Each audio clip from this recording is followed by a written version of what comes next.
భక్తులారా నమస్కారం. ఈరోజు మనం ఒక మహాపవిత్రమైన కథలోకి ప్రవేశించబోతున్నాం. అది మరేంటో కాదు, శ్రీ వెంకటేశ్వర స్వామి కళ్యాణ మహోత్సవం. వేణును వాయించే స్వామి, వేదములు జపించే ఋషులు, పుష్పములు చల్లే దేవతలు అందరూ చేరి ఆ కళ్యాణాన్ని ప్రత్యక్షంగా చూశారు. అది విన్నవారికి, చూసిన వారికి మనసు పరవశించి కళ్ళల్లో ఆనంద బాష్పాలు ఉరికి పడతాయి. ఎందుకంటే అది సాధారణ వివాహం కాదు, అది శ్రీ వెంకటేశ్వర స్వామి కళ్యాణం. శ్రీ మహావిష్ణువు కలియుగంలో వెంకటేశ్వరునిగా అవతరించి లక్ష్మీదేవి రూపమైన పద్మావతి అమ్మవారిని వధువుగా స్వీకరించిన మహాకార్యం అది. ఈ కథ వింటే పాపాలు తొలగిపోతాయి, పుణ్యఫలాలు కలుగుతాయి, మనసులో శాంతి, భక్తి, ఆనంద బాష్పాలు ఉప్పొంగిపోతాయి. కాబట్టి మీరు కూడా భక్తితో కూర్చోండి, చెవులు తెరిచి వినండి, మనసు ఆరాధనలో మునిగిపోనివ్వండి. ఇప్పుడు మనమందరం కలిసి ఆ దివ్యమైన శ్రీ వెంకటేశ్వర కళ్యాణంలోకి ప్రవేశిద్దామా? గోవిందా గోవింద. భక్తులారా, త్రేతాయుగంలో శ్రీరామ అవతారం పూర్తయింది. రామచంద్రుడికి సీతాదేవిని వదిలివేయక తప్పని పరిస్థితి వచ్చింది. అది చూసి భూదేవి ఎంతో విచారించింది. భూమాత ప్రభువుతో ప్రార్థించింది, ప్రభు, నన్ను ఎందుకు ఇలా విడిచి వెళ్ళిపోతున్నారు? నా మీదున్న భారాన్ని, నా ప్రాణుల కష్టాలను ఎవరు తొలగిస్తారు అని అడిగింది. అప్పుడు రాముడు మృదువుగా నవ్వుతూ అన్నాడు, భూమాత, మనసు నొప్పించుకోవద్దు. నేను నిన్ను ఎప్పటికీ వదిలిపెట్టను. ఈ కలియుగంలో మళ్లీ అవతరిస్తాను. అప్పుడు నీ కోరిక తీరుస్తాను. నీ ఒడిలో నేను తిరిగి నివాసం చేస్తాను. నీ సంతానమంతా భక్తులందరినీ కాపాడుతాను అని మాటిచ్చాడు. ఆ వాగ్దానం ప్రకారం కలియుగ ప్రారంభంలో శ్రీ మహావిష్ణువు వెంకటాద్రి శిఖరలపై వెంకటేశ్వర స్వామిగా అవతరించాడు. తిరుమల శేషాచల పర్వతం దివ్య కాంతులతో మెరిసింది. అనంతశేషుడు తన శరీరాన్ని కొండలాగా విస్తరించి ఆ కొండల్లో స్వామికి వాసస్థలాన్ని సమర్పించారు. ఈ అవతారం తర్వాత అనేక ఋషులు, మునులు, దేవతలు స్వామిని దర్శించడానికి తిరుమల కొండకు చేరుకున్నారు. అందరూ ప్రార్థిస్తూ, ప్రభు, ఈ కలియుగంలో మేము నీ నామస్మరణలో రక్షించబడతాము, మీరు మాకు మార్గదర్శి కావాలి అని వేడుకున్నారు. అలా వెంకటేశ్వర స్వామి తిరుమల కొండను తన శాశ్వత వాసస్థలంగా ఎంచుకున్నాడు. అది యావత్ భూమికి శాంతిని, ఐశ్వర్యాన్ని, ఆనందాన్ని ప్రసాదించే పుణ్యక్షేత్రంగా మారింది. అందుకే ఈరోజు కూడా మన భక్తులందరూ గోవిందా గోవిందా అని జపిస్తూ ఆ కొండను ఎక్కుతాము. ఎందుకంటే అక్కడే మన ప్రభువు వెంకటేశ్వరుడు నివసిస్తున్నాడు. భక్తులారా, త్రేతాయుగం పూర్తయ్యాక కలియుగం ఆరంభమైనది.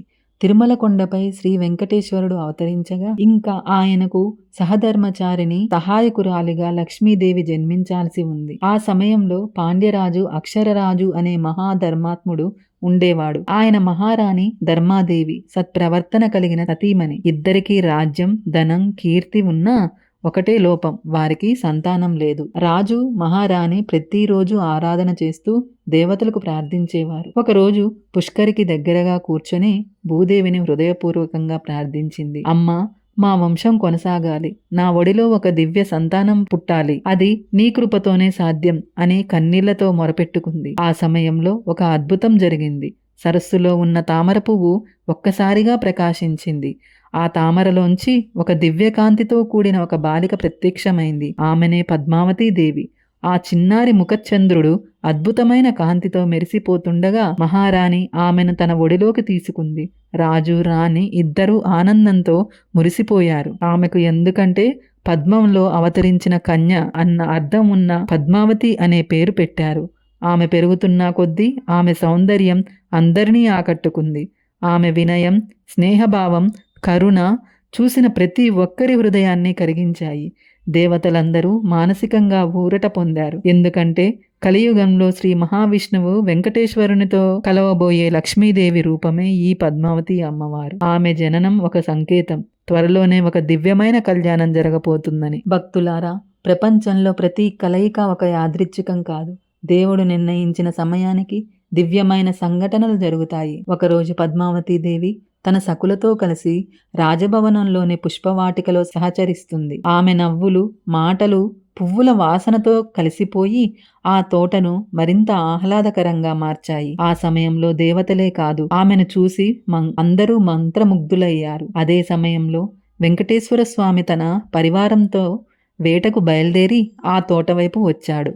అది సాధారణ వేట కాదు, ప్రకృతిని సాక్షిగా చేసుకొని తన భాగ్యలక్ష్మిని దర్శించే పుణ్య సమయం. స్వామి అడుగులు ఆ తోటకు చేరుకున్నాయి. అక్కడే ఆయన చూపు పద్మావతీదేవిని చూసింది. ఆ క్షణం కాలం ఆగిపోయినట్లయింది. పక్షుల పాటలు ఆపేశాయి. గాలి కూడా మృదువుగా వీచింది. ప్రపంచమంతా నిశ్శబ్దమై ఒక్క చూపు మాత్రమే సజీవంగా నిలిచింది. ఇద్దరి కళ్ళు కలిశాయి. అది సాధారణ చూపు కాదు. అది యుగయుగాలుగా ఎదురు చూస్తున్న దైవిక కలయిక. స్వామి హృదయం ఆనందంతో నిండిపోయింది. ఆ నిర్వచనీయమైన ప్రేమతో ఆయన పద్మావతీదేవిని చూశాడు. ఆ చూపుల్లో రక్షణ ఉంది, కరుణ ఉంది, శాశ్వతమైన ఆప్యాయత కూడా ఉంది. పద్మావతీదేవి కూడా ఆ దివ్య దర్శనాన్ని చూసి మంత్రముగ్ధురాలైంది. ఆమె కళ్ళల్లో స్వామి మాత్రమే కనబడుతున్నాడు. ఆమె హృదయం ఒక తపస్సు చేసినట్లు సంతోషంతో పొంగిపోయింది. భక్తులారా, ఆ క్షణం నుండి ఆ ఇద్దరు దివ్యశక్తులు ఒకరినొకరు ఆరాధిస్తూ ప్రపంచానికి సాక్షిగా కలియుగంలో జరిగే శ్రీ వెంకటేశ్వర పద్మావతి కళ్యాణంకు బాటలు వేశారు. అది నిజంగా భక్తులు ఎప్పటికీ మరువలేని పవిత్ర సంఘటన. భక్తులారా, స్వామి దేవి దర్శనం అనంతరం ఒక అద్భుతమైన శుభ సమయం వచ్చింది. కలియుగం జరిగే దైవ కళ్యాణం కోసం అన్ని లోకాల్లో ఎదురు చూశాయి. దేవతలు, ఋషులు, గంధర్వులు, యక్షులు అందరూ ఆ పవిత్ర సంఘటన కోసం సన్నద్ధమయ్యారు. తిరుమల కొండ ఒక పుణ్యక్షేత్రం నుండి ఒక దివ్యమైన కళ్యాణ మండపంగా మారింది. దేవలోకంలో కూడా ఆనందోత్సవాలు జరిగాయి. బ్రహ్మదేవుడు ఈ కళ్యాణం యుగయుగాలకు మంగళకరమని ప్రకటించాడు. శివుడు, పార్వతీదేవి సహదంపతులుగా వచ్చి ఆశీస్సులు ఇచ్చారు. ఇంద్రుడు తన అమృత కలశాన్ని సమర్పించాడు.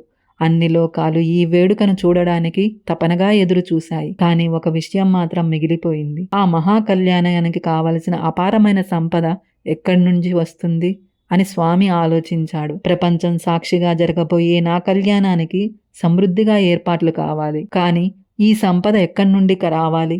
అప్పుడు కుబేరుడు సంపదల అధిపతి స్వామి ముందుకు వచ్చాడు. వినమ్రంగా చెప్పాడు, ప్రభు, మీ కళ్యాణం కోసం కావలసిన సంపదను నేను అప్పుగా ఇస్తాను, కానీ మీరు దానిని తిరిగి చెల్లించాలి. స్వామి సంతోషంగా అంగీకరించాడు. కుబేరుని అప్పుతో కళ్యాణానికి కావలసిన బంగారం, రత్నాలు, వస్త్రాలు, పుష్పాలు అన్నీ సేకరించబడ్డాయి. అప్పటి వరకు ఒక దివ్య సాంప్రదాయం ఆరంభమైంది. ఈ రోజు కూడా మనం భక్తులు తిరుమలలో స్వామికి హుండీలో కానుకలు సమర్పించడం, అది కేవలం భక్తికి గుర్తు మాత్రమే కాదు, స్వామి కుబేరుడికి తీసుకున్న అప్పు తీర్చడంలో సహాయం చేయడం అనే విశ్వాసం. కళ్యాణానికి ఏర్పాట్లు చాలా ఘనంగా జరిగాయి. తిరుమల కొండ శంఖనాదం, వేదఘోషలతో మారుమోగింది. అన్ని లోకాలు ఆనందంలో మునిగిపోయాయి. అది కేవలం ఒక పెళ్లి కాదు, ప్రపంచానికి శాంతి, సమృద్ధి, భక్తి ప్రసాదించే మహోత్సవం. భక్తులారా, ప్రతి యుగంలో దేవదేవుని కృపతో జరిగే కళ్యాణం ఒక్కటే. భక్తుల కోసం, లోకాల శాంతి కోసం జరిగే పవిత్ర కళ్యాణం. తిరుమల కొండపై వేదిక సిద్ధమైంది. వేదాలు, మంగళ వాయిద్యాలు, శంఖనాదాలు ఆకాశాన్నంటాయి. అన్ని లోకాలు ఒకే చోట చేరాయి. పద్మావతి దేవిని రాజు అక్షరరాజు చేతుల మీదుగా స్వామికి కన్యాదానం చేశారు. ఆ సమయంలో భూమాత లక్ష్మీదేవిని ఆశీర్వదిస్తూ అన్నారు, రాజ్మహల్ ఆవరణం సాక్షాత్ వైకుంఠంలా మారింది అని. అనంతరం అత్యంత పవిత్రమైన క్షణం వచ్చింది. వెంకటేశ్వర స్వామి పద్మావతీదేవి మెడలో మంగళసూత్రం కట్టారు. ఆ క్షణం గగనమంతా పుష్పవర్షంతో నిండిపోయింది. దేవతలందరూ మంగళం మంగళం అంటూ జయ జయధ్వానాలు చేశారు. వేద పండితులు శుభమస్తు, దీర్ఘ సుమంగళీ భవ అని ఆశీర్వదించారు. బ్రహ్మ, శివుడు, ఇంద్రుడితో సహా సమస్త దేవతలు దంపతులపై ఆశీస్సులు కురిపించారు. ఆశీర్వచనాల గంభీరతతో తిరుమల పర్వతం మళ్లీ మారుమోగింది. ఇలా కలియుగంలో వెంకటేశ్వర స్వామి పద్మావతీ దేవి దివ్య కళ్యాణం భక్తులకు అనుగ్రహం కలిగింది. భక్తులారా, ఆ దివ్య కళ్యాణం అనంతరం స్వామి తిరుమల శిఖరంపై శాశ్వతంగా నివాసం చేశారు. పద్మావతీ దేవి తన దివ్య సౌందర్యంతో తిరుమలలో నివసిస్తూ ప్రతిరోజు భక్తుల ప్రార్థనలను స్వీకరిస్తూ ఉన్నారు. కలియుగంలో ఈ కళ్యాణం జరిగిందని మనం ప్రతి సంవత్సరం బ్రహ్మోత్సవం, కళ్యాణోత్సవం రూపంలో జరుపుకుంటున్నాం.